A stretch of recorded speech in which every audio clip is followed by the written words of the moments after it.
بسم اللہ الرحمن الرحیم۔ باب و اثبات عذاب القبر، قبر کے عذاب کو ثابت کرنے کا باب۔ الفصل الاول، پہلی فصل۔ اس باب کے تعلق سے کچھ باتیں آپ اپنے ذہن میں رکھ لیجئے، بعد میں آپ کو پڑھنے کے دوران بہت کام آئیں گی۔ عذاب قبر سے مراد کیا ہے؟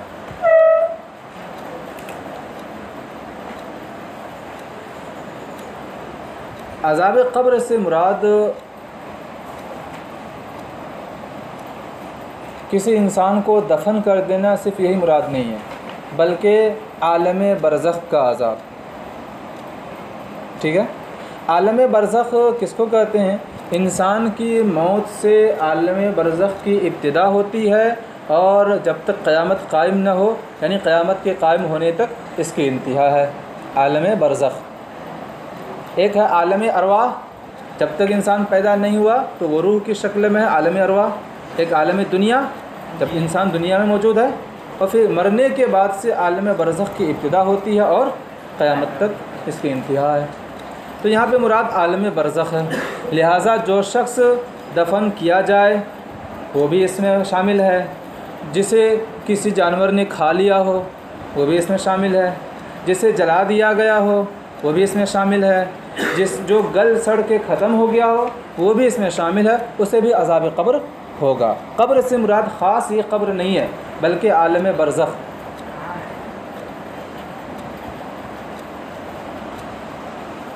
جنت کہاں ہے؟ عالم برزخ میں روح، جو اچھی روحیں ہوتی ہیں، جو انسان نیک ہوتے ہیں، ایمان والے ہوتے ہیں، تو مقام اور مرتبے کے لحاظ سے ان کو جگہ بھی ویسی ملتی ہے۔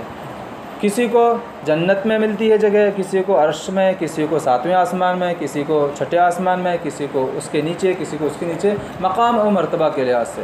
اور جو کافر روحیں ہوتی ہیں تو ان کو انہی کے مقام اور مرتبے کے لحاظ سے ان کو بھی مقام دیا جاتا ہے، اسفل سافلین میں، اور اس کے بھی نیچے اور بھی اس کے نیچے، اس طرح سے ان کو مقام دیے جاتے ہیں۔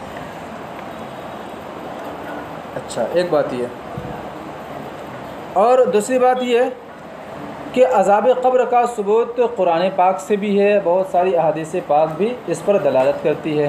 قرآن پاک کی ایک آیت کریمہ یہی حدیث پاک ہے، اس میں ہم پڑھیں گے یثبت اللہ الذین آمنوا بالقول الثابت، ٹھیک ہے، اور ایک آیت کریمہ ہے النار یعرضون علیہا غدوا وعشیا، کہ وہ لوگ آگ پر صبح و شام پیش کیے جاتے ہیں، ٹھیک ہے، یعنی کافر۔ اچھا، ان آیت کریمہ سے بھی عذاب قبر کا ثبوت ہوتا ہے۔ بہت ساری احادیث کریمہ ہم پڑھیں گے، ایک باب ہی قائم کیا گیا۔ اچھا، دوسری بات یہ کہ قبر کے حساب و کتاب کا دور یہ ہمارے نبی کریم صلی اللہ تعالی علیہ وسلم کے زمانے سے شروع ہوا، ٹھیک ہے۔ قبر میں حساب و کتاب لیا جانا ہمارے نبی صلی اللہ تعالی وسلم کے زمانے سے شروع ہوا، اس سے پہلے ایسا نہیں ہوتا تھا، ان سے ان کی نبی کی پہچان نہیں کرائی جاتی تھی، ٹھیک۔ حساب قبر الگ ہے اور عذاب قبر الگ ہے۔ ایسا ہو سکتا ہے کہ کوئی بندہ حساب قبر میں کامیاب ہو جائے لیکن عذاب قبر میں مبتلا ہو جائے۔ حساب قبر کیا ہے؟ حساب قبر صرف ایمان کے تعلق سے پوچھنا ہے، یعنی قبر میں صرف ایمان کے تعلق سے پوچھا جائے گا، اعمال کے تعلق سے نہیں پوچھا جائے گا، اور حشر میں ایمان اور اعمال دونوں کے تعلق سے پوچھا جائے گا۔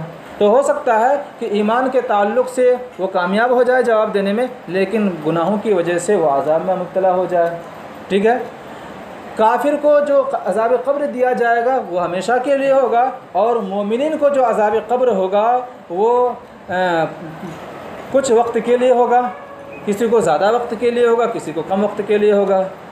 کبھی عذاب 1 ہفتے کے لیے ہوگا، کبھی عذاب جمعہ کے رات آنے کی وجہ سے اٹھا لیا جائے گا، کسی کے ایصال ثواب کرنے کی وجہ سے اٹھا لیا جائے گا، کسی کے تسبیح و تحلیل کرنے کی وجہ سے اٹھا لیا جائے گا۔ بات سمجھ میں آ گئی؟ اس طرح سے حساب قبر صرف امتی سے ہوتا ہے، انبیاء کرام علیہ السلام سے نہیں ہوگا، ٹھیک۔ اچھا، کچھ طرح کے لوگ ایسے ہیں جن سے حساب قبر نہیں ہوگا، قبر کا حساب نہیں لیا جائے گا، جیسے شہید، شہادت کی موت مرا، جنگ کی تیاری کرنے کی حالت میں وفات پا گیا، طاعون کی بیماری میں مرنے والا شخص، طاعون ایک وبا ہے، اور طاعون کی بیماری میں صبر کرنے والا شخص، اس سے بھی حساب و کتاب نہیں لیا جائے گا۔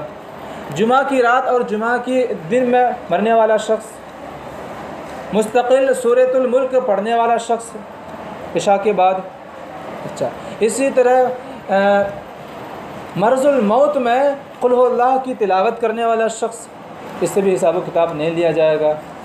جو چھوٹے بچے مر جاتے ہیں ان سے بھی حساب و کتاب نہیں لیا جائے گا۔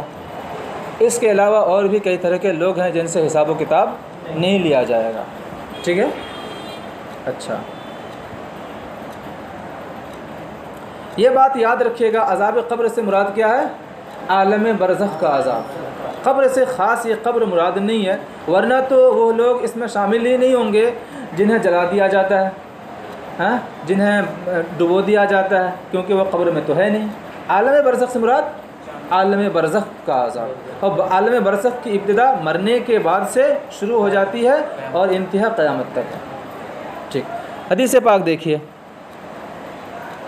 عن البراء بن عازب عن النبی صلی اللہ تعالیٰ علیہ وسلم، حضرت براء بن عازب سے مروی ہے، نبی کریم صلی اللہ تعالیٰ علیہ وسلم نے ارشاد فرمایا، المسلم اذا سئل فی القبر یشہد ان لا الہ الا اللہ وان محمد رسول اللہ، کہ جب مسلمان سے قبر میں پوچھا جاتا ہے تو وہ گواہی دیتا ہے کہ اللہ کے علاوہ کوئی معبود نہیں اور محمد صلی اللہ تعالیٰ علیہ وسلم اللہ کے رسول ہیں۔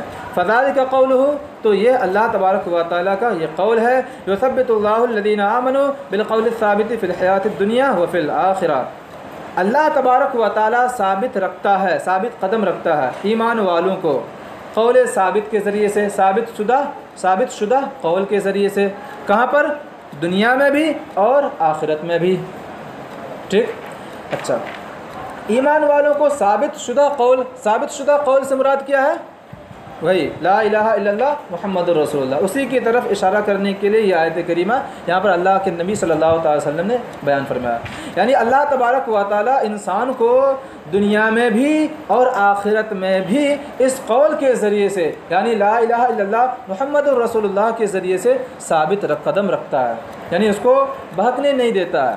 آخرت سے مراد یہاں پر قبر کی منزل ہے، یعنی دنیا میں بھی اس کو ثابت رکھتا ہے کہ دنیا میں شیطان کے وسوسوں سے پاک رہتا ہے اور گمراہ نہیں ہوتا۔ اس سے پہلے ہم نے حدیث پاک پڑھی کہ کلمہ طیب کا ورد کرنے والا شیطان کے وسوسوں سے پاک رہتا ہے، حضرت عثمان والی روایت۔ اچھا اور اسی طرح آخرت میں یعنی قبر میں بھی وہ اللہ تبارک و تعالیٰ کی فضل و کرم سے اس کلمہ طیبہ کے صدقے میں ثابت قدم رہے گا اور وہ فرشتوں کے سوال و جواب آسانی کے ساتھ دے دے گا۔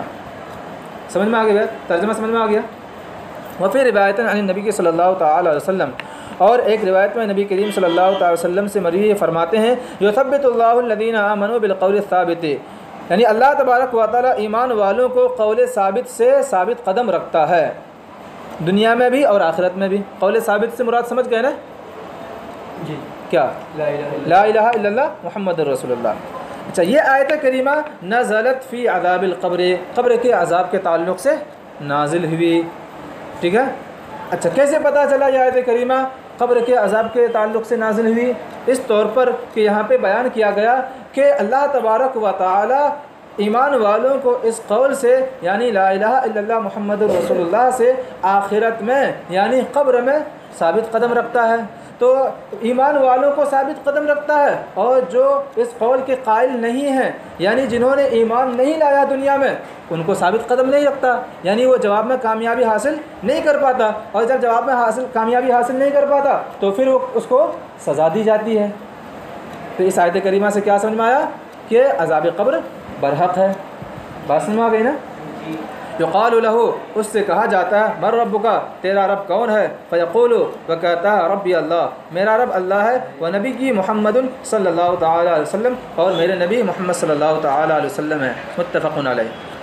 وعن انس قال قال رسول اللہ صلی اللہ تعالیٰ علیہ وسلم، اور حضرت انس سے مروی فرماتے ہیں نبی کریم صلی اللہ تعالیٰ علیہ وسلم نے ارشاد فرمایا، ان العبد اذا وضع فی قبرہ وتولى عنہ اصحابہ انہ لیسمع قرع نعالہم اتاہ ملکان فیقعدانہ، بے شک بندہ یعنی میت کو جب قبر میں رکھا جاتا ہے اور اس کے دوست اس سے پیٹھ پھیر کر چلے جاتے ہیں، یعنی اس کے دوست یعنی اس کے ساتھی ان کو دفن کر کے واپس چلے جاتے ہیں، تو کیا ہوتا ہے لَيَسْمَعُ قَرْعَ نِعَالِهِمْ، نعال کی جمع، اور قرعن کا معنی ہوتا ہے دروازہ کھٹکھٹانا، کھٹکھٹانے میں آواز پیدا ہوتی ہے، تو یہاں پہ مراد آواز، یعنی وہ مردہ اپنے جانے والے لوگوں کے جوتوں کی آواز کو سنتا ہے۔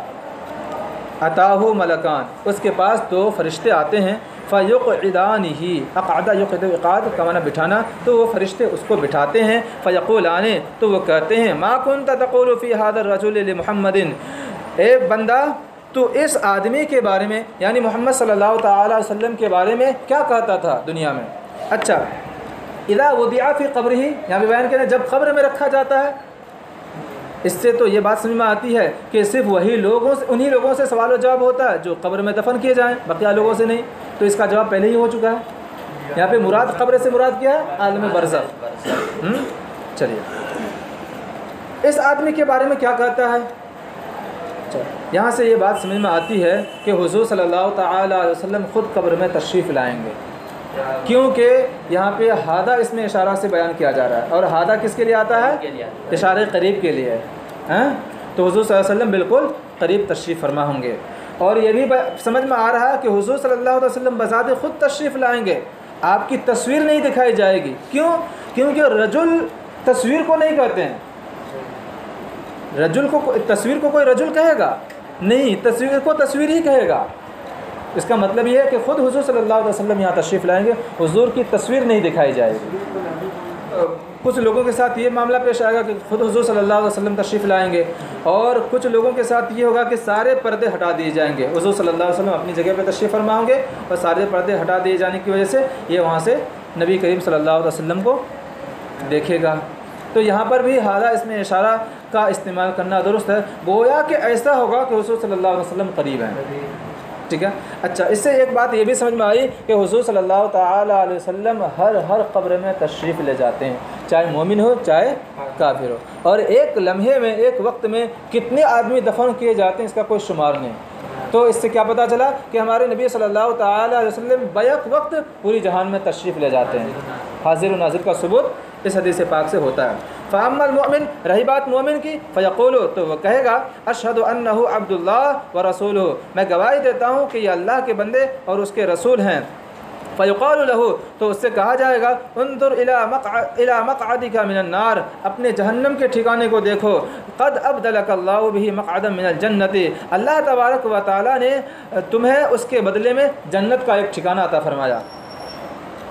فیراہما جمیعا، تو وہ بندہ دونوں ٹھکانوں کو دیکھے گا، یعنی ایک تو ٹھکانہ وہ جو جنت میں اس کے لیے تیار کیا گیا تھا، اور ایک ٹھکانہ وہ جو جہنم میں اس کے لیے تیار کیا گیا تھا، تو اس کے بدلے میں اللہ تبارک و تعالیٰ نے جنت میں اس کو ایک ٹھکانہ اور بڑھا دیا، جیسا کہ اس سے پہلے میں نے بتایا تھا۔ ہر انسان کے لیے دو ٹھکانہ، ایک جنت میں اور ایک جہنم میں، تو جنت کو جنتی ٹھکانہ بھی دیا جائے گا، اور اس کے بدلے میں جہنم والا ٹھکانہ بھی دیا جائے گا، وہی یہاں پر بھی بیان کیا جا رہا ہے۔ وَأَمَّا الْمُنَافِقُ وَالْكَافِرُ، رہی بات منافق اور کافر کی، فَيُقَالُ لَهُ، تو اس سے کہا جائے گا مَا كُنْتَ تَقُولُ فِي هَذَا الرَّجُلِ، اس آدمی کے بارے میں تو کیا کہتا تھا دنیا میں؟ فَيَقُولُ، وہ کہے گا لَا أَدْرِي، مجھے نہیں معلوم، كُنْتُ أَقُولُ مَا يَقُولُ النَّاسُ، میں وہی کہتا تھا جو لوگ کہا کرتے تھے۔ یہاں پہ لوگ سے مراد مومنین، جو مومنین کہا کرتے تھے وہی ہم بھی کہتے تھے، وہی میں بھی کہتا تھا۔ فَيُقَالُ لَا دَرَيْتَ وَلَا تَلَيْتَ، تو اس سے کہا جائے گا تو نے نہ جانا اور تو نے تلاوت نہیں کی۔ اچھا، یہاں پر تو منافق تو کہے گا کہ میں وہی کہتا تھا جو دنیا میں لوگ کہا کرتے تھے، اور واقعی میں منافقین کیا کہتے تھے؟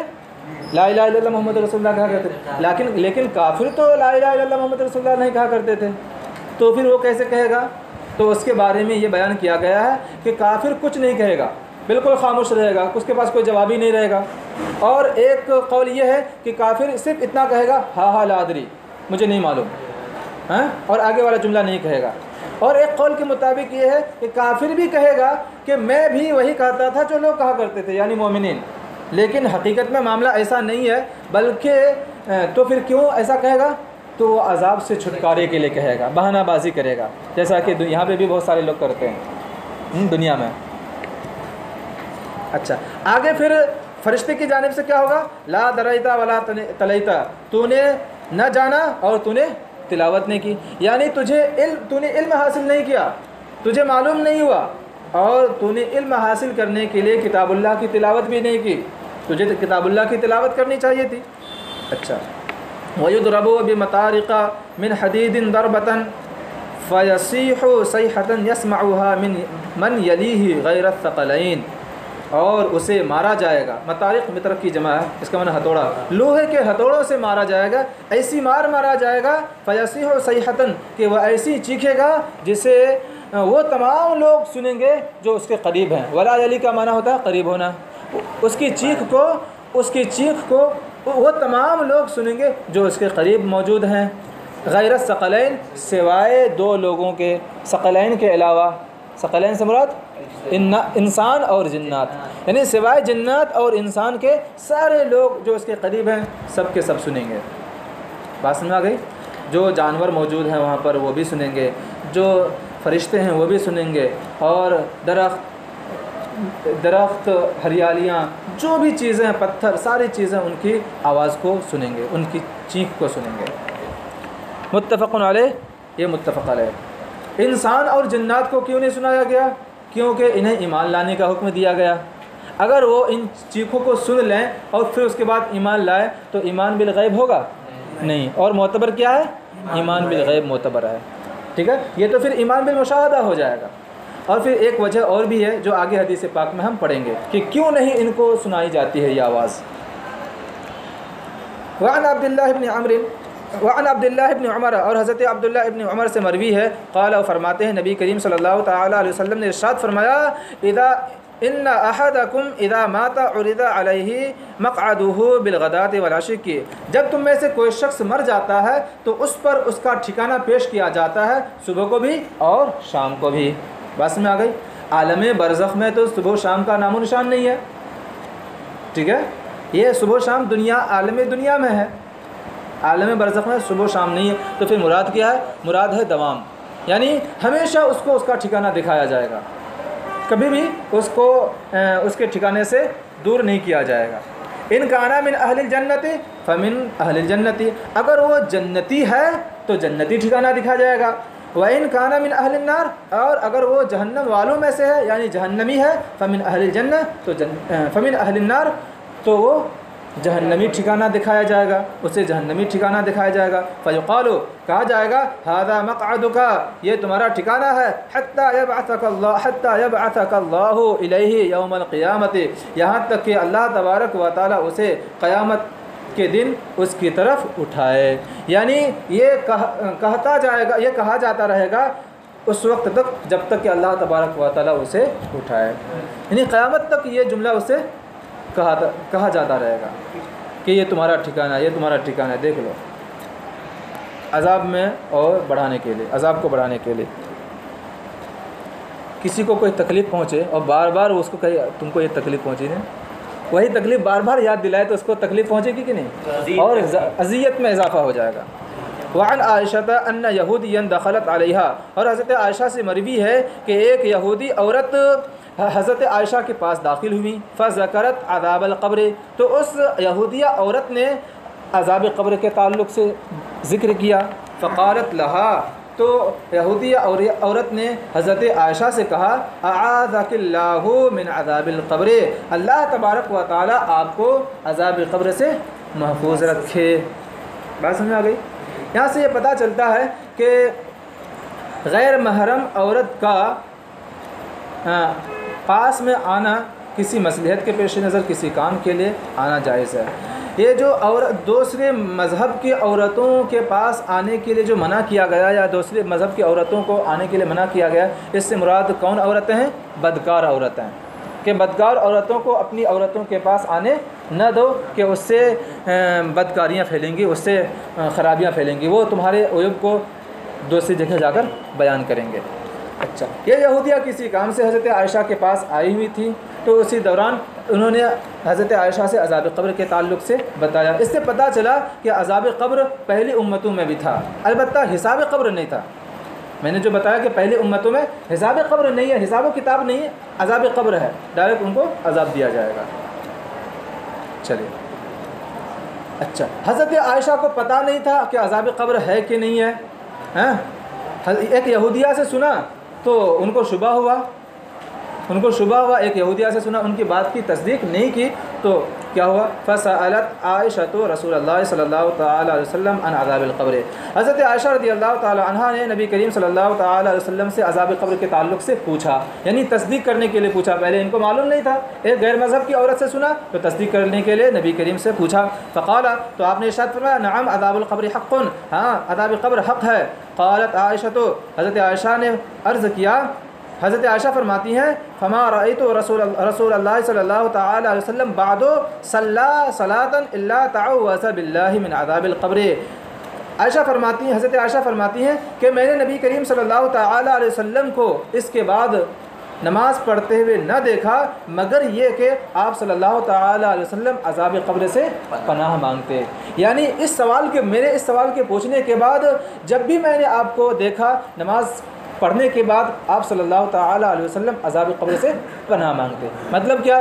مطلب یہ ہے کہ حضور صلی اللہ تعالیٰ علیہ وسلم اس سے پہلے بھی پناہ مانگتے تھے نماز پڑھنے کے بعد عذاب قبر سے، لیکن اس سے پہلے آہستہ سے اللہ عذاب قبر سے پناہ مانگتے تھے۔ لیکن جب حضرت حضور صلی اللہ تعالی وسلم نے دیکھا کہ بہت سارے لوگوں کو عذاب قبر کے تعلق سے پتہ نہیں ہے، حضرت عائشہ کو بھی پتہ نہیں تھا، تو اس بنیاد پر آپ نے ہر نماز کے بعد بلند آواز سے عذاب قبر سے پناہ مانگنا شروع کر دیا تاکہ کیا ہو جائے؟ تعلیمی امت ہو جائے، لوگوں کو پتہ چل جائے کہ ہاں عذاب قبر برحق ہے۔ متفق علیہ۔ ورنہ تو انبیاء کرام علیہ الصلوۃ والسلام کیا ہیں؟ عذاب قبر سے محفوظ ہیں، پاک ہیں، یہ تعلیم امت کے لیے تھا۔ وعن زید بن ثابت قال، اور حضرت زید بن ثابت سے مروی فرماتے ہیں، بینا رسول اللہ صلی اللہ تعالی علیہ وسلم فی حائط لبنی النجار علی بغلۃ لہ ونحن معہ، فرماتے ہیں کہ نبی کریم صلی اللہ تعالی علیہ وسلم بنی نجار ایک انصار کی ایک شاخ ہے، بنی نجار کے باغ میں، اس سے پہلے بتایا تھا حائط کا معنی باغ، بنی نجار کے ایک باغ میں اپنے کھچر کے اوپر سوار تھے، تشریف فرماتے، ونحن معہ، اور ہم بھی آپ کے ساتھ تھے۔ کیا ہوا؟ اذ حادت بہ وکادت تلقیہ، کہ اچانک وہ کھچر آپ کو لے کر بتک گیا، بدکنا سمجھ رہے ہیں نا، ادھر ادھر ہونے لگا، وکادت تلقیہ، اور قریب تھا کہ وہ کھچر آپ کو گرا دیتا نیچے زمین پر۔ وَإِذَا أَقْبُرٌ سِتَّةٌ أَوْ خَمْسَةٌ، جب ہی دیکھا گیا کہ قریب ہی میں 6 یا 5 قبریں موجود ہیں۔ فقال، آپ نے ارشاد فرمایا، مَنْ يَعْرِفُ أَصْحَابَ هَذِهِ الْأَقْبُرِ، کہ ان قبر والوں کو کون جانتا ہے؟ قال رجل، ایک شخص نے کہا، انا، میں جانتا ہوں۔ فقال، آپ نے فرمایا، متى ماتوا، ان لوگوں کی موت کب ہوئی؟ قال، تو اس شخص نے جواب دیا، فی شرک کی حالت میں، شرک کے زمانے میں، یعنی زمانے جاہلیت میں یا شرک کی حالت میں، دونوں ہو سکتا ہے۔ فقال، تو آپ نے ارشاد فرمایا، ان هذه الامه تبتلى في قبورها، بے شک یہ گروہ اپنی قبروں میں آزمائش میں مبتلا ہے، بے شک ان لوگوں کو اپنی قبروں میں عذاب دیا جا رہا ہے، اسی وجہ سے میرا کھچر بدکا تھا۔ کیا پتہ چلا کہ انسان اور جنات کے علاوہ تمام لوگوں کو عذاب قبر کیا ہوتا ہے؟ دکھایا جاتا ہے، اور جو آواز آتی ہے وہاں سے وہ سنتے بھی ہیں، یہاں سے اس حدیث پاک سے واضح ہے۔ اچھا، یہاں پر اس امت سے مراد یہ تو ایک جنس مراد ہو، یعنی تمام انسان مراد ہو، یہ بھی ہو سکتا ہے کہ یہ خاص لوگ مراد ہوں، دونوں ہو سکتا ہے۔ اگر تمام انسان مراد لیں گے تب بھی کوئی حرج نہیں، کہ تمام انسانوں کو اپنی اپنی قبروں میں آزمایا جائے گا، یعنی عذاب میں مبتلا کیا جائے گا۔ جو گناہ گار ہوں گے ان کو عذاب میں مبتلا کیا جائے گا، جو گناہ گار نہیں ہوں گے وہ آرام میں رہیں گے۔ فلولا اللہ تدافنوا لدعوت اللہ ان یسمعکم من عذاب القبر الذی اسمع منہ، اگر اس بات کا خوف نہ ہوتا کہ تم آپس میں دفن کرنا چھوڑ دو، لدعوت اللہ، تو ضرور میں اللہ سے دعا کرتا کہ اللہ تبارک و تعالیٰ تمہیں وہ عذاب قبر سنا دے جسے میں سن رہا ہوں۔ یعنی اگر اس بات کا خوف نہ ہوتا کہ تم ایک دوسرے کو دفن کرنا چھوڑ دو تو ضرور میں دعا کرتا کہ تمہیں اللہ تبارک و تعالیٰ عذاب قبر سنا دے۔ یعنی عذاب قبر اس قدر سخت ہے کہ تم عذاب قبر سن لو گے تو ایک دوسرے کو دفن کرنا ہی چھوڑ دو گے، یہ مطلب ہے۔ سمجھ میں آگے بات؟ اس بنیاد پر تمہیں عذاب قبر نہیں سنایا، جو ابھی میں نے بتایا تھا نا کہ ایک وجہ اور بھی ہے، وہ یہاں پہ ہے۔ ثم اقبل بوجهه علینا، پھر نبی کریم صلی اللہ تعالی علیہ وسلم نے اپنا چہرہ ہماری طرف فرمایا، فقال، اور ارشاد فرمایا، تعوذوا باللہ من عذاب النار، اللہ کی پناہ چاہو، اللہ کی پناہ لے لو عذاب نار سے، جہنم کے عذاب سے۔ قالوا، تو صحابہ کرام نے کہا، نعوذ باللہ من عذاب النار، ہم جہنم کے عذاب سے اللہ کی پناہ لیتے ہیں۔ قال، آپ نے ارشاد فرمایا، تعوذوا باللہ من عذاب القبر، عذاب قبر سے اللہ کی پناہ حاصل کرو۔ قالوا، صحابہ کرام نے کہا، نعوذ باللہ من عذاب القبر، ہم عذاب قبر سے اللہ کی پناہ لیتے ہیں۔ قال، تعوذوا باللہ من الفتن ما ظہر منها وما بطن، ظہر کا معنی جو ظاہر ہوا، بطن کا معنی جو پوشیدہ ہے۔ آپ نے ارشاد فرمایا کہ اللہ کی پناہ حاصل کرو ان تمام فتنوں سے جو ظاہر ہیں اور جو چھپے ہوئے ہیں، یعنی تمام ظاہری اور باطنی فتنوں سے اللہ کی پناہ حاصل کرو۔ قالوا، صحابہ کرام نے کہا، نعوذ باللہ من الفتن ما ظہر منها وما بطن، ہم اللہ کی پناہ حاصل کرتے ہیں تمام ظاہری اور باطنی فتنوں سے۔ قال، آپ نے ارشاد فرمایا، تعوذوا باللہ من فتنۃ الدجال، فتنہ دجال سے اللہ کی پناہ حاصل کرو۔ قالوا، صحابہ کرام نے کہا، نعوذ باللہ من فتنۃ الدجال، ہم فتنہ دجال سے اللہ کی پناہ حاصل کرتے ہیں۔ رواہ مسلم، اس حدیث پاک کو امام مسلم نے روایت کیا۔